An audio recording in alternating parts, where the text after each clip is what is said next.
Bonjour, Monsieur Désy. Ça me fait plaisir. Merci d'être venu nous rencontrer. C'est très gentil à vous. Je me sens gâté.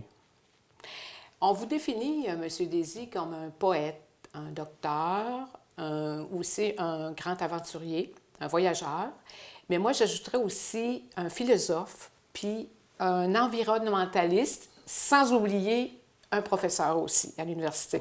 Est-ce que je vous définis bien?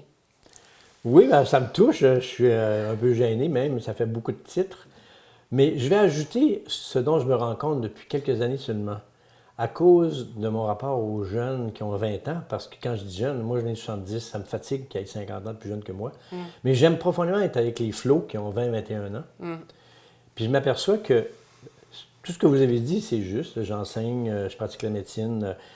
Mais avec les camps littéraires de Brousse, dans mon rapport aux étudiants, surtout que depuis plusieurs années, j'ai fait des camps médicaux de Brousse, depuis 6 ans, là, pendant 10 jours, je m'aperçois que finalement, ma vocation première, c'était d'être scout.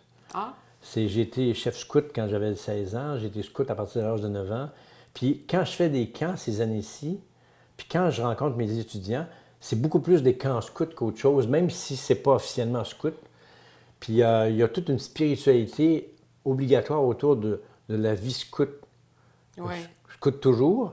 Puis quand on fait un feu de camp qui dure 4 heures, puis qu'il y a 11 flots, puis que là, ils prennent une bière, puis qu'ils chantent pendant 4 heures de temps avec 3 guitares, ça me semble profondément ce que j'ai vécu dans toute ma vie. C'est que dans le fond, le résumé de ma vie, à ce moment-ci, si je vis encore, c'est surtout parce que j'ai le sentiment que je suis né pour être un scout. Et ça Vous me fait l'êtes. plaisir de dire que je suis encore un scout, puis j'y crois Ouais. profondément à ce mouvement, parce que mes flots, qui Ouais. viennent dans le bois avec moi ces années-ci, sans que ça soit dit « vive le scoutisme », ils sont profondément scouts dans l'âme, même si on ne parle pas du tout de Baden-Powell. Vous venez d'écrire 2 livres. Aimer la terre, c'est un livre de poésie, puis Soigner la médecine, c'est un essai. Mais avant de parler de vos 2 livres, j'aimerais ça que vous me parliez du lien particulier que vous avez avec l'île d'Orléans. Mais moi, j'ai vécu à Lille, à Saint-Jean, pendant plusieurs années. Puis avant de vivre à Lille, je venais souvent sur l'île. Puis depuis des décennies, je me promène à pied, surtout à la Pointe d'Argentenay, toutes les saisons, mais particulièrement l'hiver, quand il y a des immenses tourelles qui mesurent quasiment 15 mètres de haut à la Pointe d'Argentenay. C'est un estran fantastique, ça, qui est devant le Cap Oui. Tourmente. Puis aussi, bien, je fais du kayak. Quand je fais du kayak de mer, moi, souvent, je pars de Saint-François, je me rends à l'île Madame. Des fois, une fois, j'étais allé à l'île aux Ruaux, mais plusieurs fois par année. Puis je fais le tour de l'île aussi. J'ai un petit bateau que j'ai depuis 45 ans, que j'avais sur la Côte-Nord. Puis faire le tour de l'île d'Orléans en bateau, c'est quand même un trésor parce que là, je vais être un peu... l'île d'Orléans est parmi les joyaux de la province, Oui. d'un point de vue architectural. Oui. Puis faire le tour, voir les maisons, sauf exception, il n'y en a quasiment pas. C'est toute beauté. Puis être sur l'eau, Ah, le du fleuve côté Saint-Laurent. sud comme sur le côté nord, c'est un extraordinaire cadeau. Puis là, il y a du poisson. Oui. Il y a des poissons qui pèsent 75 livres, là, qui sautent devant le bateau, là. Il y a du gibier. J'ai vu des loups marins 3 fois. Ah oui? En kayak une fois. C'est que voici un lieu faramineux, l'île d'Orléans, protégé, puis habité depuis des centaines d'années. Là, je veux dire, Oui. j'apprenais il y a quelques jours que lors de l'invasion anglaise en 1759, il y avait des centaines d'habitants. Oui, 600 personnes. 600 on disait personnes sur tantôt. l'île d'Orléans Oui. en 1659. Oui, c'est quelque chose. 1759, 1700. Je pense que c'était en plus grand nombre que la ville de Québec. Ben oui, mais même. c'est hallucinant. Là. Puis ils se sont fait dire de s'en aller là, parce que Ouais. les Anglais étaient pour brûler leur maison. Mais en tout cas, c'est quand même Ils l'ont fascinant. brûlé. C'est fascinant Ouais. que c'est une île qui a Ouais. été habitée et aimée. C'est que je Ouais. dois dire, moi, j'ai habité l'île pendant plusieurs années. J'aime venir sur l'île à cause de la beauté, mais il y a une beauté qui n'est pas seulement naturelle. Je suis obligé de rendre grâce aux habitants qui préservent la beauté de l'île et qui y contribuent. C'est que architecturalement, si c'est beau à mort d'aller de Montmagny jusqu'à Rivière-du-Loup, ben, les villages le long de la côte de l'île d'Orléans, chef-d'œuvre. Ça mérite de venir faire le tour souvent. Donc, vous avez écrit un livre coup sur coup en 2024. Vous avez été très prolifique. Soigner la médecine. Vous racontez à l'intérieur de ce livre-là votre expérience médicale sur la Côte-Nord puis au Nunavik. Et vous parlez beaucoup de bienveillance, de soigner le patient avec toute son humanité. Pourquoi c'est important pour vous de parler de ça? En fait, ce que je dois dire, c'est que c'était une commande que j'ai eue de la part de mon éditrice, qui est la Myriam, qui n'est plus chez XYZ, mais elle avait créé une collection qui s'appelle Réparation. C'est qu'elle dit, Jean, on pourrait faire un livre qui s'appelle Réparer la médecine. C'est que là, je me suis servi de textes, plusieurs textes sont des anecdotes que j'avais déjà publiées, mais j'ai renchéri pour réfléchir un peu sur qu'est-ce que c'est que la médecine et qu'est-ce qu'on peut faire à ce moment-ci pour la soigner si elle mérite d'être soignée. Une fois se dit, jamais de ma vie, je n'irai à la valeur de la technoscience pour soigner une tumeur cérébrale comme un infarctus. Mais, ce que je dis à mes étudiants, j'enseigne la médecine depuis 30 ans et plus, c'est que si on ne reçoit pas quelqu'un, si on ne le regarde pas, si on ne l'apprécie pas, si on ne le sent pas, bien, à ce moment-là, on ne le soigne pas vraiment, même si ça peut être extraordinairement précieux de se faire réparer le fémur qui est cassé en 4 sous anesthésie générale. Mais soigner, c'est recevoir la personne dans son entier, puis continuer à le voir. Donc, ma vision des choses, c'est que le véritable soin, c'est d'âme à âme. Pour moi, la définition de l'âme, pour moi, c'est celle que William Blake, un poète anglais, m'a donnée. C'est la fusion de la psyché et du soma, la fusion du corps et de l'esprit. C'est ça, une âme. Éliminons toute proposition religieuse, bien que ça en ait, mais une âme, c'est un être vivant avec une psyché et un soma réunis. C'est que mon âme à moi, quand je reçois quelqu'un qui est malade ou qui a besoin de soins, c'est la rencontre de mon âme avec une âme. C'est nettement supérieur parce qu'il faut que j'en tienne compte. Puis une âme, ça dit « je tousse », puis une âme, ça manifeste un mal plus profond. Je suis dépressif, puis je te le dis pas, mais je vais me suicider. Il faut sentir les autres. C'est comme ça qu'on les soigne. Puis moi, si je ne suis pas très, très habitué ni très, très compétent pour soigner la dépression mentale, bien là, mon devoir, c'est de le transférer à un soignant qui est capable de l'aider, une infirmière aimante, un psychologue, un travailleur social. Vous me suivez? Soigner vraiment, c'est rencontrer vraiment, mais pas à travers une image web. C'est rencontrer dans in vivo. C'est essentiel, parce que si on se met à croire seulement au diagnostic à distance, bien là, il y a comme une limitation profonde du soin. Une fois ça dit, quand on connaît quelqu'un, puis qu'il nous appelle à dire « Hey Jean, là, ça fait 1 mois que je tousse, puis là, j'ai des sécrétions dans la gorge, puis je veux la grippe. » Bien là, quand on le connaît, faire un diagnostic de sinusite là-dessus, ça se fait. Est-ce que c'est nécessaire de le revoir? Mais les inconnus, il faut les voir. Puis aussi, la relation de confiance est essentielle pour soigner bien. La confiance, c'est le patient doit avoir confiance au soignant et le soignant doit avoir confiance dans son patient. La confiance est bilatérale. Sans confiance, le soin est nettement moins efficace. Ça, je suis persuadé de ça. En fait, en vieillissant, comme j'enseigne en médecine, là, c'est comme si là, j'ai des convictions profondes que je ne peux plus remettre en question. Mais pourquoi on dirait que la médecine a beaucoup changé? Je parle surtout de la relation entre le patient, le docteur, puis le patient. Pourquoi ça a tant changé? Je comprends qu'il y a plus de patients à soigner, tout ça, mais pourquoi on a l'impression que les médecins accordent moins de temps, même ils ne te demandent pas comment ça va ou personnellement? Bien, c'est une question à 10 000 $. Il ne faut pas que je sois prétentieux quand je vais y répondre, mais je vais répondre en partie parce que j'enseigne des étudiants qui sont en 2e année, 3e année. Médecine, la médecine, comme toutes les activités dans le monde entier, sauf dans quelques pays très pauvres, est assujettie à des formulaires et à une gestionnite et à des patentes qui n'ont pas rapport aux véritables soins.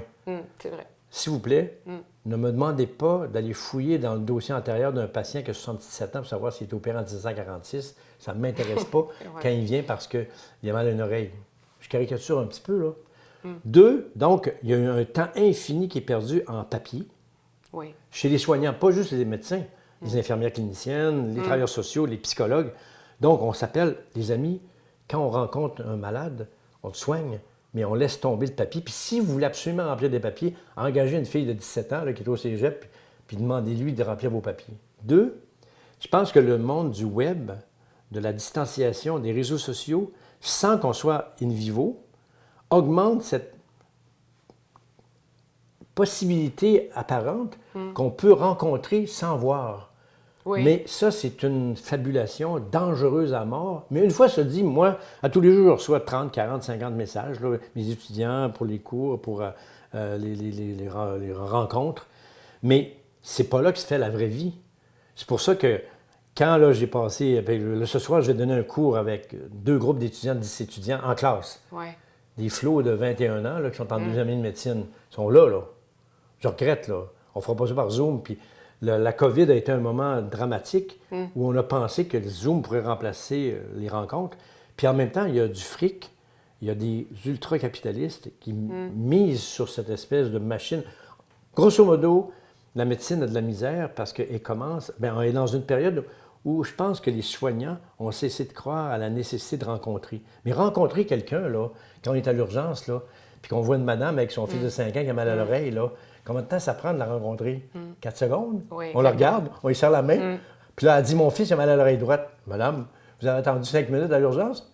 Il y a une otite. Ah, merci beaucoup, je le savais. Ouais. Voici une rencontre. Puis là, je peux faire d'autres choses pour vous? Bon, non, ça va bien. Mais j'ai parlé. Elle m'a entendu. Oui, c'est ça. Puis si elle avait d'autres choses à dire, elle dit, peux-tu vous parler de son pied? Ben oui.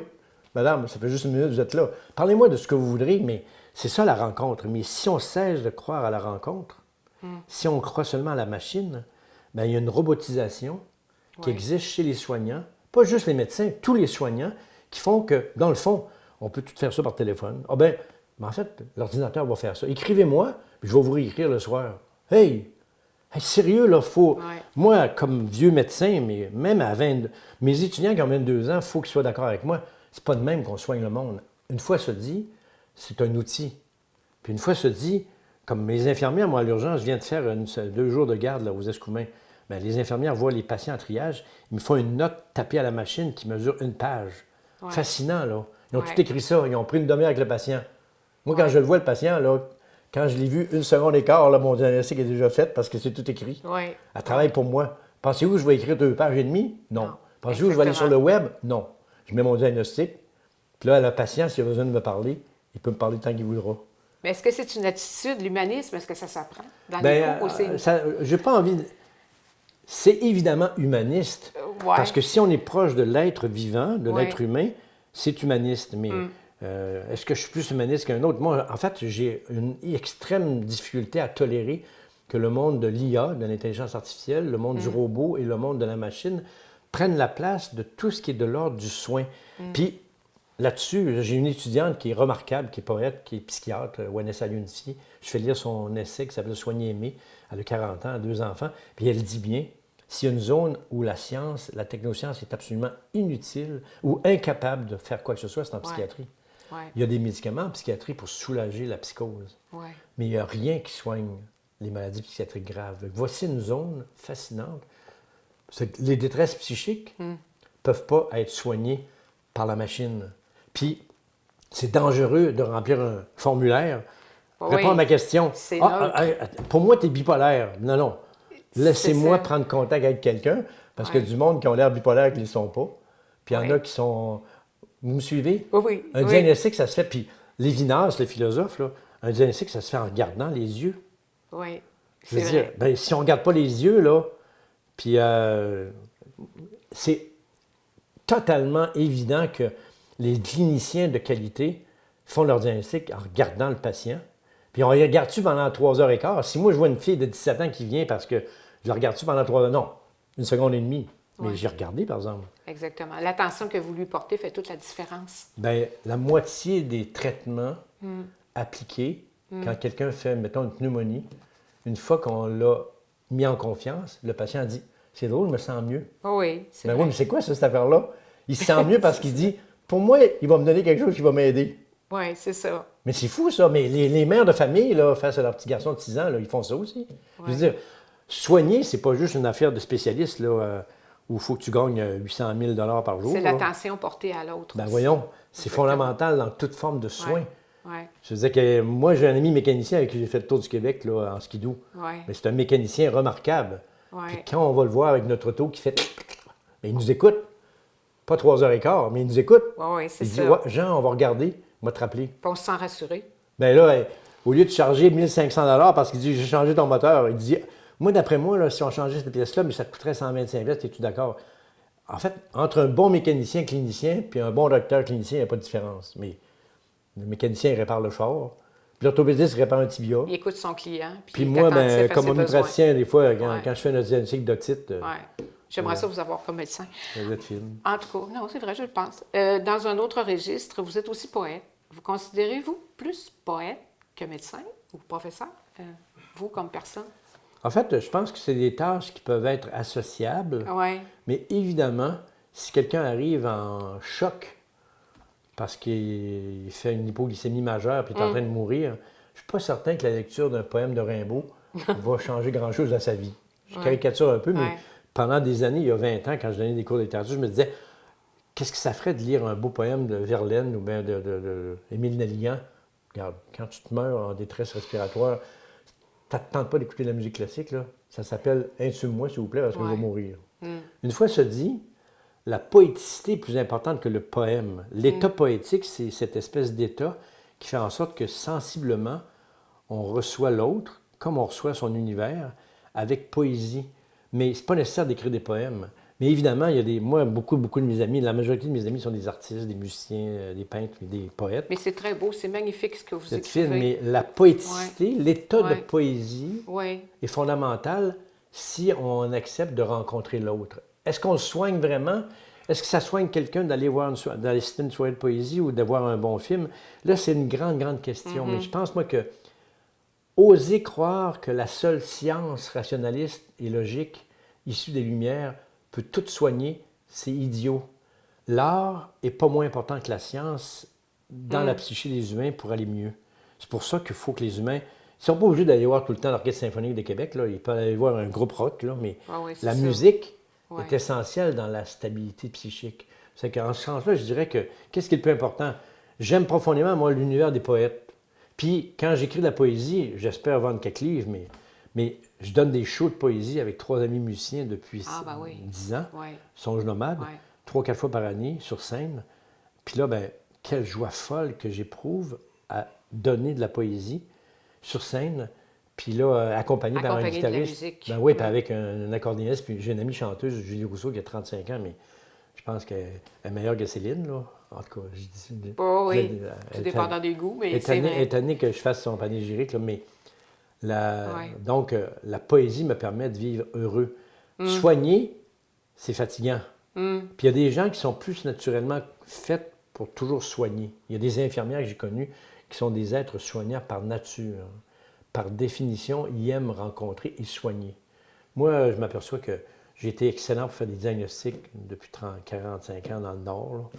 Puis c'est comme ça que je suis utile dans une équipe. Bon, on sent justement, quand vous parlez du Grand Nord, vos poèmes qui portent sur le Grand Nord, c'est vraiment magnifique, c'est puissant. On sent beaucoup d'émotions. Qu'est-ce que vous attire tant là-bas? Qu'est-ce que...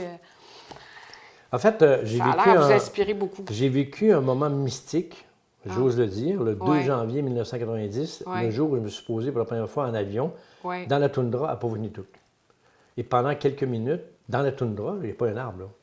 Il n'y avait même pas de vrai aéroport, là. Je veux dire, il y avait une piste à 10 km du village. J'ai eu un sentiment profond, et j'en parle en poésie seulement, que mon âme volait. J'arrête là. Oser dire que son âme vole, c'est assez particulier. J'allais vous poser la question en lisant ça. Ça peut être dangereux parce que quelqu'un peut se dire, tiens, il est fou. Non. Ou il est délirant. Mais poétiquement parlant, on a le droit de dire que notre âme vole. Il n'y a pas un artiste, quand il peint, moi j'ai des amis peintres, tous les artistes, tous les musiciens, un jour, ont le sentiment que leur âme vole, puis je ne suis pas en train de diminuer la religiosité potentielle. C'est que j'ai eu, moi, dans la toundra, le plus grand éblouissement de ma vie en nature, c'est que la toundra, les espaces sans végétation, sans arbres, ça m'anime plus que tous les autres lieux. C'est que j'ai fait de la haute montagne, j'ai fait de le Mont Blanc, j'ai été dans les Alpes plusieurs fois, j'ai été dans l'Himalaya pour faire des 4000 mètres et plus, pour être à la verticale comme dans la toundra. Ah oui? La toundra, c'est à l'horizontale. Oui. Mais quand tu es à 4000 mètres au Mont Blanc, là, à 4800 mètres, il n'y a pas d'arbre, il n'y a pas d'épinette. Mais c'est personnel. Est-ce que tout le monde éprouve ça? Les gens qui font de la haute montagne, comme les gens qui vivent dans la toundra, il y a quelque chose de l'ordre de la mystique de l'espace. Puis ce qui est fascinant aussi, c'est que c'est chez nous. Le Nunavik Inuit est au Québec.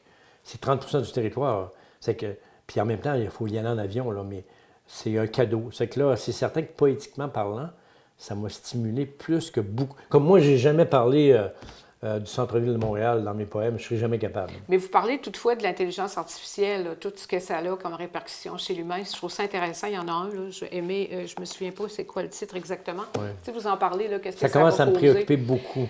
Oui, je Parce comprends. que je pense, moi, que l'expérience de la toundra, même si je nie pas la valeur d'un film qui se passe dans la toundra, des images, il y a toutes sortes de manières de voyager, mais l'expérience physique, intime, dans la toundra, Ah ouais? à moins 40, avec un Inuit qui parle Inuktitut, ça, c'est quand même puissant comme expérience. C'est pour ça aussi qu'il y en a qui y vont. Puis tout le monde ne peut pas y aller, là, mais Non, je c'est connais, ça. moi, des infirmières qui ont décidé d'aller dans le Nord pendant plusieurs mois pour gagner leur vie, mais surtout pour avoir accès à la toundra. C'est que quand ils sont de garde, ils travaillent, puis après ça, ils s'en vont ce qu'ils font. Pourquoi? Parce qu'ils sont fascinés par un lieu qui n'existe pas ailleurs sur Terre. Les silences aussi, j'imagine, ça doit être plus silencieux qu'ailleurs. Ça peut être puissamment silencieux, mais Ouais. en janvier, dans le bois, en arrière, Ouais. ici, là, même au milieu de l'île, là, Ouais. quand il fait moins 30, il n'y a pas beaucoup de bruit. Non. Sur le fleuve, là, quand j'ai traversé il y a une semaine là, Oui. pour aller à l'île Madame, là, il n'y avait pas de bruit jusqu'à temps qu'il y ait un cargo qui s'en venait à 28 nœuds. Là. oui, Ils c'est fonçaient ça. sur nous autres. Oui. Puis là, ça s'appelle pailleille parce que le cargo, Oui. là, si tu ne te dépêches pas, il va faire bouh. Mais le silence est important, mais il y a des blizzards qui sont totalement anti-silencieux dans le toundra. Puis un blizzard de 3 jours, c'est quand même puissant comme j'ai rarement vu. Là. C'est une nature déchaînée Oui. où il ne neige même pas. Là. Un blizzard, Ouais. des fois, c'est du vent qui vient de 1000 km qui transporte la neige qui est soulevée parce qu'il fait moins 35. Vous parlez aussi des paysages du Québec. Là. Vous avez voyagé beaucoup aussi, puis des êtres humains. Hein? Il y a une partie que vous parlez des êtres. Je ne sais pas si... Oui, il y a une Oui. partie que vous parlez des êtres. Et le livre il est divisé en 3 catégories. Oui, oui. Alors, moi, j'ai trouvé ça vraiment magnifique et puissant, émotif. J'ai senti votre sensibilité à travers votre poésie. Et pour nous faire plaisir, est-ce que vous nous liriez... J'aimerais ça que vous nous lisiez un de vos poèmes, Ben, à je peux votre vous lire choix. je vais vous lire un poème de Grand Nord. D'accord, puisqu'on arrive à l'hiver bientôt. Oui, il annonce moins 30 demain ici à l'île Ah, Montréal. bon. Là. Non, c'est une blague. Je vais vous lire, je vais vous lire un poème Oui. qui s'appelle Toundra. Ah, J'aime beaucoup le mot toundra, c'est français, là, c'est Ouais. québécois. Là. oui. Mais toundra, toundra, toundra, où vont nicher les foules de Nirlit? Nirlit, c'est le mot inuit pour outarde. Ah, C'est que je vous répète, toundra, toundra, où vont nicher les foules de Nirlit? À la fois brillantes et sauvages, auxquelles j'ai tant voulu m'identifier, me convainquant qu'après ma mort, c'est en oiseau que je serais réincarné, piaffant et planant pour l'éternité, la tête bourrée de plein ciel et de joie offerte par les camarines. Toundra, toundra, toundra, pour flotter, avancer, filer jusqu'au pôle Nord et au-delà, pour un grand tour de terre de l'Arctique jusqu'à l'Antarctique, comme le font depuis toujours les sternes qui aiment voyager du pur salin à la liberté. Puis, je me sens privilégiée. Je reçois ça comme un cadeau. Merci beaucoup, M. Ben, Désy. Delphine, Belle merci continuité à vous. merci 1000 fois de cette qualité de question. Ça me fait plaisir.